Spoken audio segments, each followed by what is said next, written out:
بسم اللہ الرحمن الرحیم۔ السلام علیکم معزز طلبہ کرام، آپ سب کیسے ہیں؟ آج ہم نور الانوار کے سبق نمبر 345 کو پڑھیں گے۔ آج کے ہمارے سبق کا عنوان ہے دوسری تفریح۔ چونکہ ہم نے با کے الصاق کے معنی پر ہونے کی پہلی تفریح ابھی گزشتہ سبق میں ہم نے پڑھی، تو اس تفریح کی تکمیل کے بعد آج کے سبق میں ہم دوسری تفریح پڑھیں گے۔ تو خیر، آج کے ہمارے جو سبق کی عبارت ہے وہ وَلَوْ قَالَ إِنْ خَرَجْتِ مِنَ الدَّارِ إِلَّا بِإِذْنِي سے شروع ہوتی ہے۔ حسب معمول ہم سب سے پہلے آج کے سبق کی عبارت کا ترجمہ کرتے ہیں، اس کی وضاحت کے بعد پھر اس کی ترجمہ کرنے کے بعد اس کی وضاحت کی طرف بڑھیں گے۔ مصنف علیہ رحمہ لکھتے ہیں وَلَوْ قَالَ إِنْ خَرَجْتِ مِنَ الدَّارِ إِلَّا بِإِذْنِي يَشْتَرِطُ تَكْرَارُ الْإِذْنِ لِكُلِّ خُرُوجٍ۔ اور اگر کسی نے کہا اگر تو گھر سے نکلی مگر میری اجازت سے، تو ہر خروج کے لیے اذن کا تکرار شرط ہوگا۔ لِأَنَّ مَعْنَاهُ إِنْ خَرَجْتِ مِنَ الدَّارِ فَأَنْتِ طَالِقٌ إِلَّا خُرُوجًا مُلْصِقًا بِإِذْنِي، اس لیے کہ اس کے معنی یہ ہیں کہ اگر تو گھر سے نکلی تو تجھے طلاق ہے، مگر ایسا نکلنا جو میری اجازت کے ساتھ ملصق ہو اور ملا ہوا ہو۔ وَهُوَ نَكِرَةٌ مَوْصُوفَةٌ فِي الْإِثْبَاتِ فَتَعُمُّ بِعُمُومِ الصِّفَةِ فَيَحْرُمُ مَا سِوَاهُ، فَحَيْثُمَا تَخْرُجُ بِلَا إِذْنِهِ تَكُونُ طَالِقًا، وَلَعَلَّهُ فِيمَا لَمْ تُوجَدْ قَرِينَةُ يَمِينِ الْفَوْرِ أَوْ تَكُونُ رِعَايَةُ الْبَاءِ غَالِبَةً عَلَيْهَا۔ تو فرمایا جی کہ اور خروج اس بات میں نکرہ موصوفہ ہے، لہذا عموم صفت کی وجہ سے عام ہوگا، اور اس خروج ملصق باذن ہی کا غیر حرام ہوگا۔ پس جب بھی بغیر اس کی اجازت کے نکلے گی تو اس پر طلاق واقع ہو جائے گی۔ اور ممکن ہے کہ یہ بات اس صورت میں ہو کہ جب یمین فور کا قرینہ موجود نہ ہو،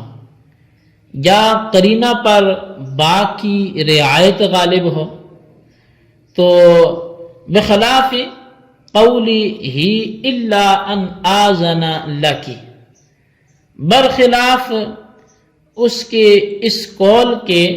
کہ جب اس نے یہ کہا مگر یہ کہ میں تجھے اجازت دے دوں، ای یقول ان خرجتی من الدار الا ان آذن لکی فانت طالق، فإنه لا يشترط تكرار الإذن فيه لكل خروج،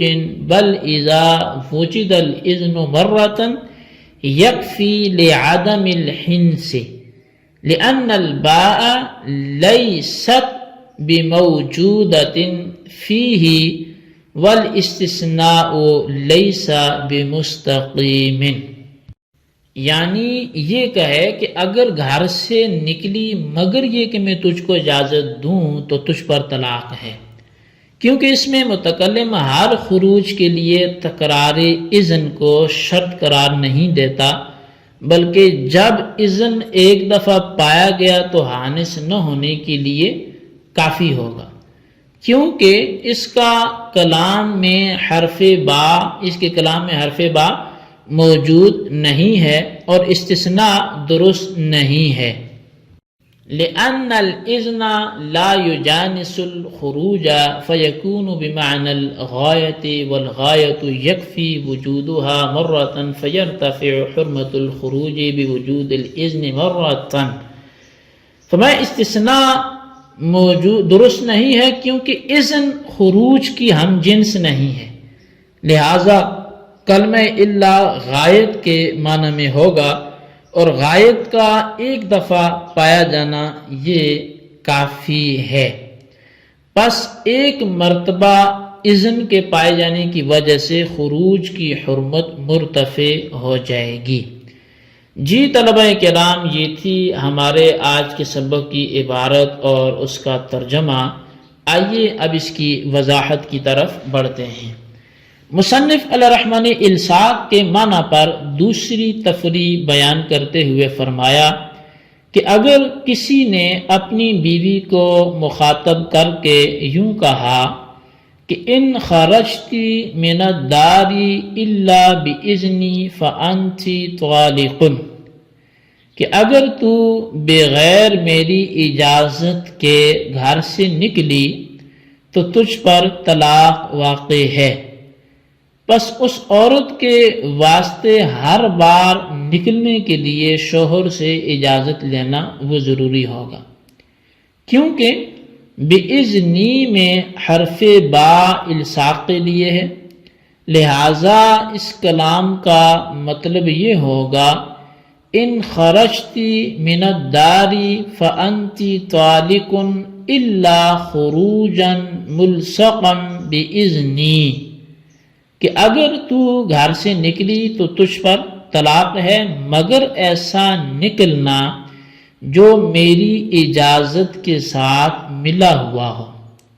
پس یہ خروج جو ہے یہ خروج نکرہ ہے اور ملصقا باذنی کی صفت کے ساتھ موصوف ہے اور کلام مثبت میں واقع ہے، اور یہ بات پہلے گزر چکی ہے کہ کلام مثبت میں نکرہ موصوفہ عموم صفت کی وجہ سے عام ہوتا ہے، یعنی جہاں بھی اس صفت کا تحقق ہوگا وہیں اس نکرہ موصوفہ کا تحقق ہوگا، لہٰذا یہاں ہر وہ خروج مستثنی ہوگا جو شوہر کی اجازت کے ساتھ ملصق اور متصل ہوگا، اور اس کے علاوہ ہر خروج حرام اور موجب طلاق ہوگا۔ چنانچہ وہ عورت جب بھی شوہر کی اجازت کے بغیر نکلے گی تو اس پر طلاق جو ہے وہ واقع ہو جائے گی، اور جب اس کی اجازت سے نکلے گی تو اس پر طلاق واقع نہیں ہوگی۔ وَلَعَلَّهُ فِيمَا لَمْ يُوجَدْ سے شارح یہ فرمانا چاہتے ہیں کہ ہر خروج کے لیے اجازت کا تکرار اس وقت شرط ہے جبکہ یمین فور کا قرینہ موجود نہ ہو، یا یمین فور کا قرینہ تو موجود ہو لیکن با کی رعایت اس پر غالب ہو۔ چنانچہ اگر یمین فور کا قرینہ موجود ہو اور با کی رعایت اس پر غالب نہ ہو تو اس صورت میں ہر خروج کے لیے تکرار اذن یہ شرط نہیں ہوگا، یعنی اذن کے اجازت کا بار بار لینا یہ شرط نہیں ہوگا، بلکہ کلام کو صرف معینہ خروج پر محمول کیا جائے گا، اور اس کی تفصیل یمین فور کے ذیل میں چونکہ گزر چکی ہے لہٰذا اس کو نہیں لوٹایا جائے گا۔ لیکن اگر شوہر نے ان خرجتی من الدار الا ان آذن لکی فانت طالق کہا، یعنی اگر تو گھر سے نکلی مگر یہ کہ میں تجھ کو اجازت دوں تو تجھ پر طلاق واقع ہے، اس صورت میں ہر خروج کے لیے تکرار اذن یہ شرط نہیں ہوگا، بلکہ حانس نہ ہونے کے لیے ایک مرتبہ اذن کا پایا جانا کافی ہے، یعنی اگر عورت ایک بار اجازت لے کر گھر سے نکلی اور پھر اس کے بعد بغیر اجازت کے وہ گھر سے نکلتی رہی تو اس پر طلاق واقع نہیں ہوگی، کیونکہ اس صورت میں با جس کی وجہ سے ہر خروج کا اذن کے ساتھ ملصق ہونا لازم آتا تھا وہ موجود ہی نہیں ہے، اور اللہ کے ذریعے استثناء بھی درست نہیں ہے، اس لیے کہ مستثنیٰ کا مستثنی منہ کے ہم جنس ہونا یہ ضروری ہے، حالانکہ یہاں اذن جس کو مستثنیٰ قرار دیا گیا ہے مستثنی منہ یعنی خروج کے ہم جنس نہیں ہے۔ پس جب یہاں مستثنا منہ کے ہم جنس نہیں ہے تو اللہ کا استثناء کے لیے ہونا بھی درست نہیں ہوگا، بلکہ یہاں کلمہ اللہ مجازن الہ کے معنی میں غائط کے لیے ہوگا، اور قسم کو پورا کرنے کے لیے غائط کا ایک دفعہ پایا جانا یہ کافی ہے، لہذا خروج کے لیے ایک دفعہ اجازت لینا یہ تو ضروری ہوگا، لیکن ایک دفعہ اجازت لینے کے بعد خروج کی حرمت وہ